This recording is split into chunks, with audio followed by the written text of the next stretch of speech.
क्या है artificial intelligence?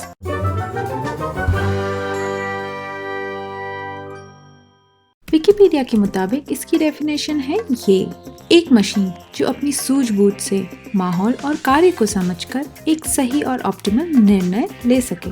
इसके कुछ सिंपल एग्जांपल्स देखते हैं,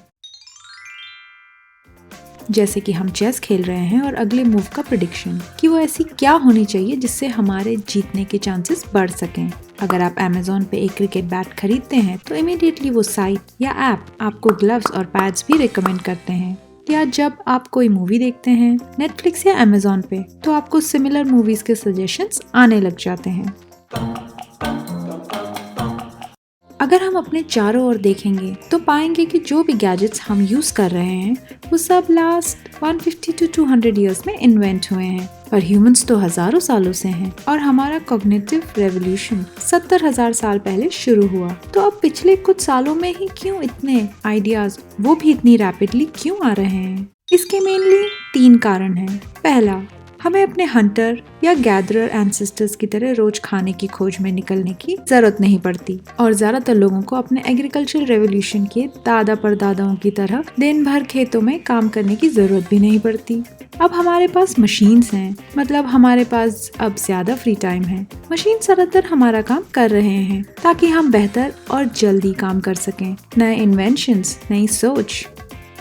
दूसरा, नॉलेज टाइम गैप। 1000 साल पहले अगर यूरोप में कोई इन्वेंशन होता था तो उसके बारे में चाइना या इंडिया के लोगों को पता ही नहीं चल पाता था। इसका एक ग्रेट एग्जाम्पल है रामानुजन का, जो साउथ इंडिया के एक छोटे से शहर में बैठकर फॉर्मूलेज रीइन्वेंटेड करे जा रहे थे। वो फॉर्मूले जो ऑलरेडी इन्वेंट हो चुके थे। सोचिए अगर रामानुजन आज के दिन पैदा हुए होते तो वो और कितना कुछ कंट्रीब्यूट कर सकते थे मैथमेटिक्स की दुनिया में।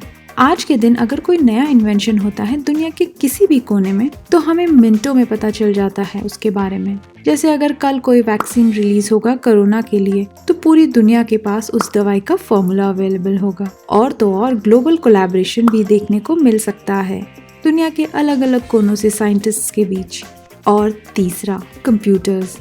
जैसे इंडस्ट्रियल रेवोल्यूशन की वजह से हमारा फिजिकल काम कम हो गया है, कंप्यूटर्स ने हमारे रेगुलर वर्क, कैलकुलेशन और बुक कीपिंग का काम कम कर दिया है। यानी कि हमारे पास ज्यादा से ज्यादा फ्री टाइम है अब, ताकि हम बिगर और बेटर प्रॉब्लम्स के बारे में सोच सकें, नए इन्वेंशंस कर सकें और मीनियल काम मशीन्स को दें ताकि हम एक लेवल ऊपर जा सकें।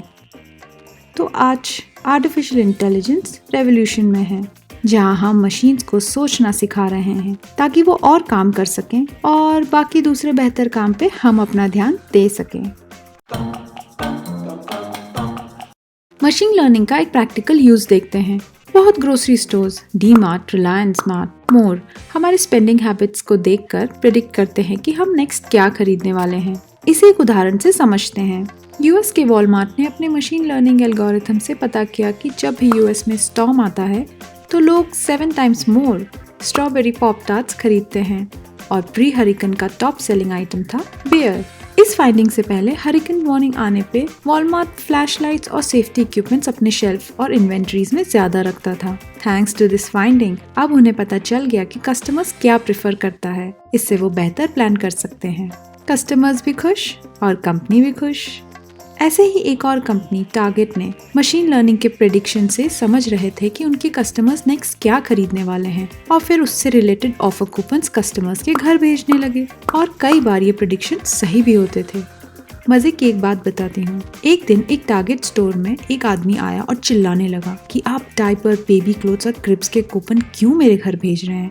हमारे यहाँ कोई बच्चा नहीं है, हमें परेशान न करें। स्टोर मैनेजर ने उसको बहुत अपोलोजाइज किया और उन्हें आश्वासन दिया कि ऐसा दोबारा नहीं होगा। फिर अगले ही दिन उसी टारगेट स्टोर पे एक फोन आया उस फादर का, अपोलोजाइज करते हुए कि सॉरी, मेरी बेटी एक्चुअली में प्रेग्नेंट है और मुझे पता ही नहीं था। टारगेट के मशीन लर्निंग एल्गोरिथम ने प्रेडिक्ट किया था कि pregnant ladies generally calcium, magnesium और जिंक सप्लीमेंट्स ढूंढती हैं या सेंट फ्री सोप्स खरीदती हैं। ऐसे ही कुछ 25 और प्रोडक्ट्स हैं जो एक पर्सन के प्रेग्नेंट होने की प्रोबेबिलिटी बताता है एल्गोरिथम के हिसाब से।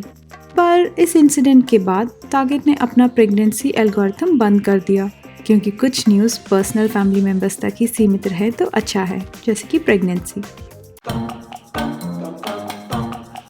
सिमिलरली ये चीज़ मेडिसिन में भी यूज़ की जा रही है। स्टैनफोर्ड यूनिवर्सिटी के रिसर्चर्स ने अपना एक ऐप डेवलप किया है जो एक्स रेज को स्टडी करके प्रेडिक्ट करता है कि आपको कोई स्पेसिफिक डिजीज है कि नहीं। बस फोन पे ऐप ओपन करिए, एक्सरे का फोटो लीजिए और वो प्रेडिक्ट करेगा आपके डिजीज के बारे में। रिसर्चर्स ने कहा कि इस ऐप का प्रेडिक्शन बेस्ट डॉक्टर्स के इक्विवेलेंट है। इन्होंने लाखों एक्सरेज और डिजीज मशीन लर्निंग एल्गोरिथम में फीड किए हुए थे ताकि एक सक्सेसफुल प्रेडिक्शन टूल बना सकें। सिमिलरली एक और एग्जाम्पल, एक फ़ोन जो आपकी जेब में है वो बता सकता है कि आपको पार्किंसन डिजीज है कि नहीं just by using machine learning, जबकि अभी तक ऐसा कोई रिलायबल मेडिकल टेस्ट नहीं है जो पार्किंसन प्रिडिक्ट कर सके। ब्रिमिंघम के मैथमेटिशियन मैक्स लिटिल और उनकी टीम ने एक ऐप डेवलप किया जो नोटिस करते हैं आपके हिप मूवमेंट जब आप चल रहे हैं, और उनका कहना है कि इन हिप मूवमेंट्स में एनोमलीज मॉनिटर करके पार्किंसन प्रेडिक्ट किया जा सकता है। सिमिलरली आपकी वॉइस के चेंजेस से भी रिसर्चर्स ने हजारों वॉइस सैंपल्स कलेक्ट किए पार्किंसन पेशेंट्स के और हेल्दी लोगों के, और फिर एल्गोरिथम को फीड किया इस डेटा से। इनके एनालिसिस से मशीन लर्निंग को मॉडल किया गया। ये अभी डेवलपमेंट फेज में है।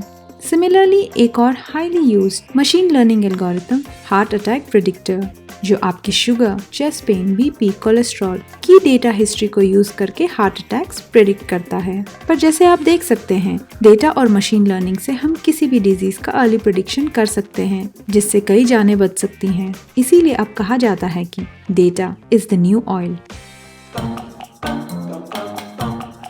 पर आर्टिफिशियल इंटेलिजेंस कहाँ तक हमें लेके जाएगा?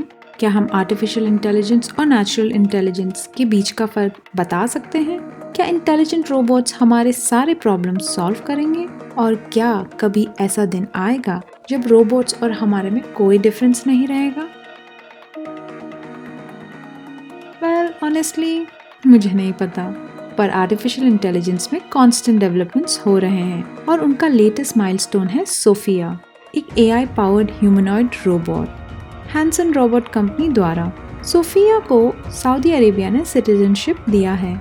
दुनिया में पहली बार अक्टूबर 2017 में किसी कंट्री ने एक रोबोट को सिटीजनशिप दी, और उसी साल नवंबर में सोफिया को UN का इनोवेटिव चैंपियन टाइटल भी मिला।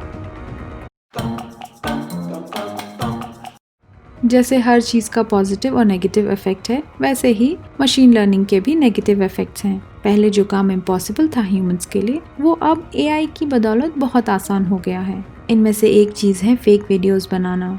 एक नई टेक्नोलॉजी है फेक वीडियोस को बनाने के लिए, डीप फेक, जिसमें आप किसी भी व्यक्ति से कुछ भी बुलवा सकते हैं और पता करना कि ये फेक है ऑलमोस्ट इम्पॉसिबल हो जाता है।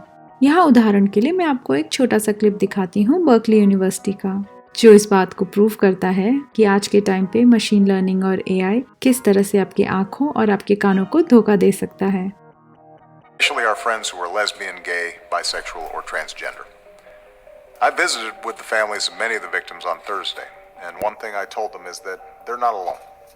The American people and people all over the world are standing with them, and we always will.